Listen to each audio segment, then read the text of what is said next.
Just going to talk to you about choosing the right camera for your wedding and portrait business. You see a lot of different opinions on full frame cameras versus cameras with a crop sensor. So over the last few years I've been using both. In fact, I started with a Canon 5D Mark I. I added a 40D. I've come back to the 30D, and I just thought I'd talk to you about, what advice you should be taking, because there's not, one single right answer. And comment below. I really want to hear what you think about this. This is 2020, and obviously the 5D Mark IV's out, and we've got the new R system, so got the RF lenses, and that's a mirrorless system. But I just thought I'd talk to you about it, see what you think. I know my opinion, but I do change. A big thing for me is the weight of the camera. And one of the biggest problems with full frame cameras is not necessarily the body, as you'll find out with the R, but actually what you're going to put on there is quite a big lens. So the RF lenses, if you go and look at the 24 to 105 for the RF lens, the RF mount, is even bigger than the original 24 to 105 that I use. So I use the 5D Mark I. I have used the 5D Mark II and Mark III. Still haven't really got into the 5D Mark IV. When I say use them, I mean I've not used them at weddings. So really what I'm saying to you is size and weight is the first thing. So this is a much heavier system with a battery grip on, and say you use something like a 200D. And you may not think you'd use a 200D at a wedding, but I definitely would.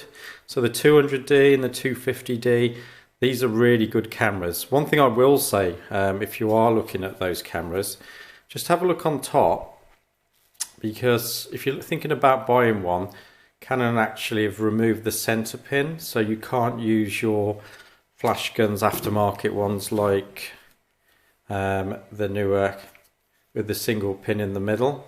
So just bear that in mind. I just remembered that and I thought I'd tell you that. You've got a single pin, very simple flash gun. I'm a big fan of this one. That's the, let's have a look, TT560. It's all right. I always have to look round the camera. So yeah, bear that in mind. So I like personally very simple cameras. So there's nothing here that isn't very, very simple to use. The 30D's piece of cake, and the 5D Mark I. So weight is a big thing. The next thing is I hear a lot about Bokeh. I never used to talk about that 40 years ago. 40, not 40, I'm 47, right? 46? Sorry, exaggerating. So 30 years ago maybe. You never used to hear that at all. So let's just call it blurry backgrounds. And the difference between these two sensors when you come into blurry backgrounds and Bokeh is slightly exaggerated, I feel. I think it was started by the camera companies, and apparently when you go from this to this, all of a sudden you've got very little depth of field. Well, the sensors aren't that, there's not that much difference between the two sizes of sensor really. So I think that's been overplayed. If you look at any depth of field charts, I use an app. I'll just show you that actually. Let's have a look.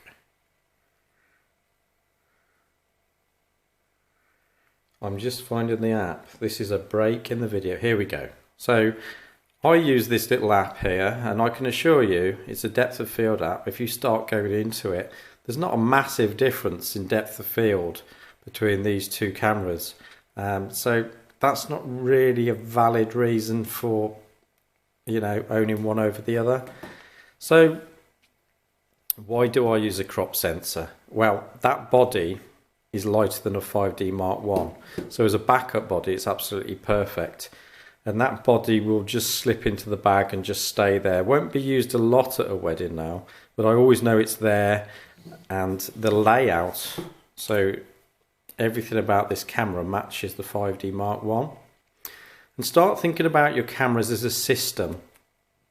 So something I didn't really think about at the beginning was I love the 5D Mark I. but what about the second body? So because I had a 40D, believe it or not, the buttons are in slightly different positions and it's a different layout and it feels different. So I wish I'd have had the 30D from the beginning, because what you've got then is pretty much, if you see the back of that camera, it mirrors the 5D Mark I. So start thinking about it as a system. So you're using, you know, how can I move, say this one, which has happened to me. Unfortunately, one thing with the 5D Mark Is is the mirrors can fall off them. I've had two bodies, two different mirrors. Canon fixed them. But just think, this one suddenly goes, I've got to be able to pick a camera up. So the 30D, brilliant. So I can start using that. Everything's very similar. The play button's in a similar position, well, the same position, sorry. And you've got jump and info and menu. So that's one thing to look at, is it's going to be a system, especially in a wedding business where you've got to have two bodies. Maybe in a portrait business you haven't really, because if you have to cancel the session because this body breaks, then it's not a problem. But at weddings you've always got to have a backup body. So if you added up a 5D Mark IV system, so let's just say you might be able to pick a nice one up for £2,000, then a lot of people might say, let's back that up with, say, a 90D at the moment, or an 80D. Well, if you go out and look at the layout of all the buttons and the dials, they're completely different. And then you might say, well, let's go for two 5D Mark IV bodies. A very expensive way to do weddings. I mean, that's really nice, but to me, that is not a business, because you're just throwing all your money away on camera bodies. So the layout I found of these two works really well, 5D Mark I and 30D. You know, last year, if you look at the 2017, I think it is, I'll link to it, but what I was using in 2017 is pretty much the same as what I'm using now, except for I just kept that one in the box in the car and I had a second 5D Mark I body. The ideal system maybe is two bodies exactly the same, but as I say, just having a slightly lighter body and just something that slips into the bag is absolutely perfect. So just looking at sensor size again, and why everyone talks about sensor size, it's an obsession really, to be honest with you. If you think Fuji have dropped, what am I on about? They've actually been using the same sensor size now throughout their whole range, and they suddenly went for the top, what shall I call it, the GF system, isn't it? So then they've gone for an even bigger sensor than a 35mm one. I personally don't think that was a great... If I was Fuji, I would have just stick to a full frame sensor and done the whole system absolutely spot on. But they haven't. They've chosen the APC, so they're getting a lot out of that sensor. And you're not seeing anybody complain about the images. A lot of wedding photographers have switched to that size sensor. So try and get your mind away from sensor size. There's more to the choice than that. So the weight's very important to me, which comes in with these two. So I don't want too much weight. Being simple to use, so they're exactly the same layout, really, you know, so I can move from this one to this one without really thinking and carry on. And the other great thing about this setup is the fact you can use all your full frame lenses, on the 30D. So what I've done is I've literally bought all the same lenses. So I've bought the full frame lenses and I can use them on the 30D. So start, as I say, it's really important to think, don't go out there and buy a wedding camera or portrait camera. Think of it as a system, how much it's all going to cost you, and what's the best stuff to, you know, use. And I would spend more on the lenses than I would on the bodies. I keep saying this, well, I'm going to start saying it more and more, to be honest with you, but camera bodies are really just like cars. You buy a brand new one, before you know it's worth half of its value, and then leave it a few more years and it's absolutely worthless. This was a £2,000 camera, and you can get one for, I see people online getting these for £100 now. So 5D Mark I body, you know, well, I'll put some links in the description below. I'm going to do another video about how to find second-hand bodies, my method of finding the best quality stuff. So yeah, look in the description. I link to all my equipment in the description. A lot of them are Amazon links, but I do get 1 or 2%, I have to say that, so thank you, Amazon. Doesn't cost you any more, they just reward us. You find this on YouTube a lot, so go into the description and I've got a list of all my equipment. But you might see some eBay links coming in. I think I'll do that. I'll start linking to eBay and finding the sections for these bodies, and I'll do a video of how to find a really good quality second-hand body. But yes, getting back to it, missed the point again. Lenses are more like houses. So I always base my whole way of thinking about lenses on one single lens, which is called an 85mm 1.8 Canon lens. That lens at one point was 180 to 190 pounds in second hand in the shop window. Now it's 220 pounds, and that says something. I know it's a popular lens, but when you start looking at the L series lenses and the good quality Canon stuff, if you're buying second hand, they don't actually fall like a stone. They might bring out the Mark II or the Mark III version, and they will take a little hit. But if you buy a lens, a good quality lens from an amateur photographer who's looked after it and now has decided, say they're going from the f4 to the 2.8, you'll find that they haven't fallen in, they won't fall in value. That's one of my methods, is buy high quality equipment from somebody's private seller, and then it won't fall. But the camera bodies will. So that's my other piece of advice, is don't spend a fortune on the bodies. I wait till they've bottomed out, to be honest with you. If you start looking at the moment, the 70D will be a camera that to start looking at, because the 80Ds come out, now the 90Ds come out. Give it 6 months, the 70D will fall off because everyone will be buying the 80Ds second hand. Sensible people will be holding on to the 70D because it's one of the best, to be honest with you. It's another camera I really rate.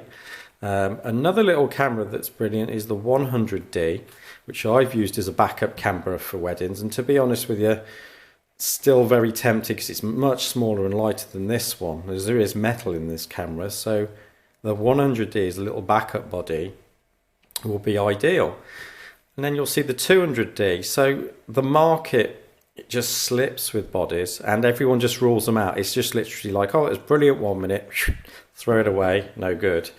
I'm the opposite, to be honest with you. I spend money on lenses, but I don't spend a fortune on bodies. So that's one of the biggest tips I can give you, really, is the images out of these camera bodies, people think they're changing by a massive amount. Well, I can tell you from training a lot of people and seeing all these different files from all these different cameras, that's not the case at all. What you're actually paying for in a lot of these new bodies is the fact the video is improving.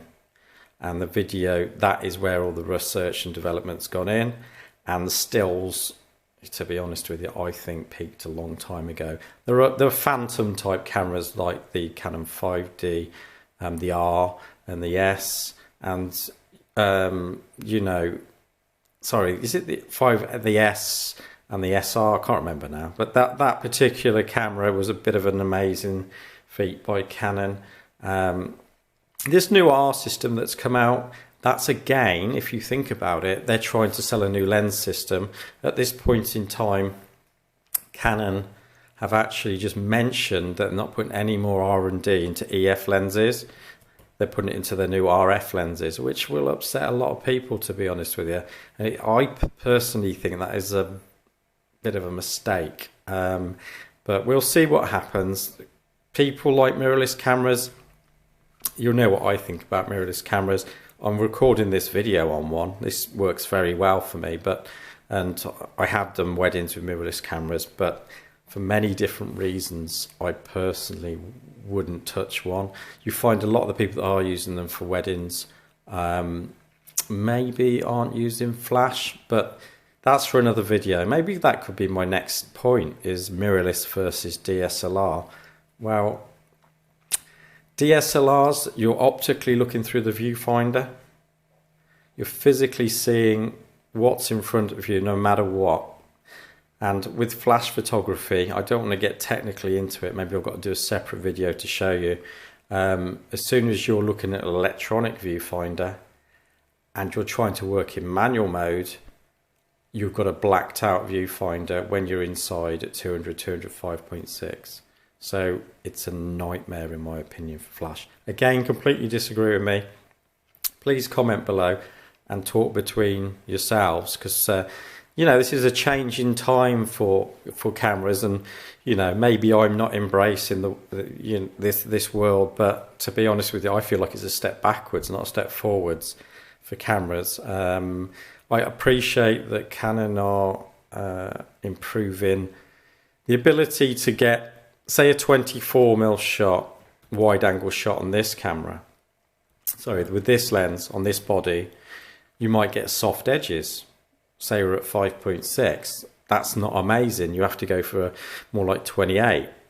But at 24, you're getting soft. And I think that's where the RF, they're improving the lenses. So I can understand what they're trying to do. I just wish they put an optical viewfinder on it. Fuji are doing it. They've got an optical viewfinder. I appreciate it's not an SLR type DSLR setup. There's talk of the hybrid camera at the moment. You might be watching this video 5 years from now. A lot of people do.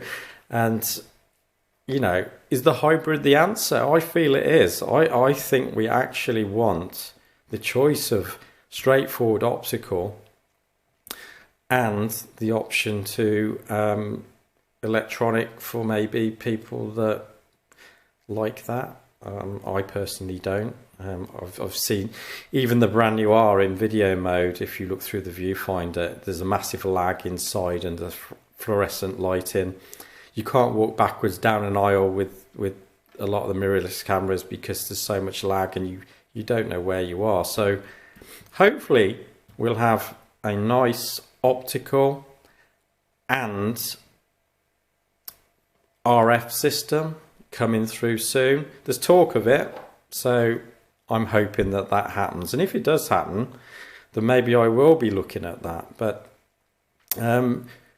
these are just points that I've got about wedding cameras. I'd like to hear what you think, so comment below. I'll put some description links so you can do that. And at the end of this video, if there's stuff in here, I appreciate the lights are irrelevant. We haven't talked about them, these bits and pieces, but it's because I'm trying to just do as many videos as I can for you at the moment. But the links for all this gear and the videos will be in description. So I hope that helps a little bit. Don't get too hung up on sensor size is my biggest advice, really.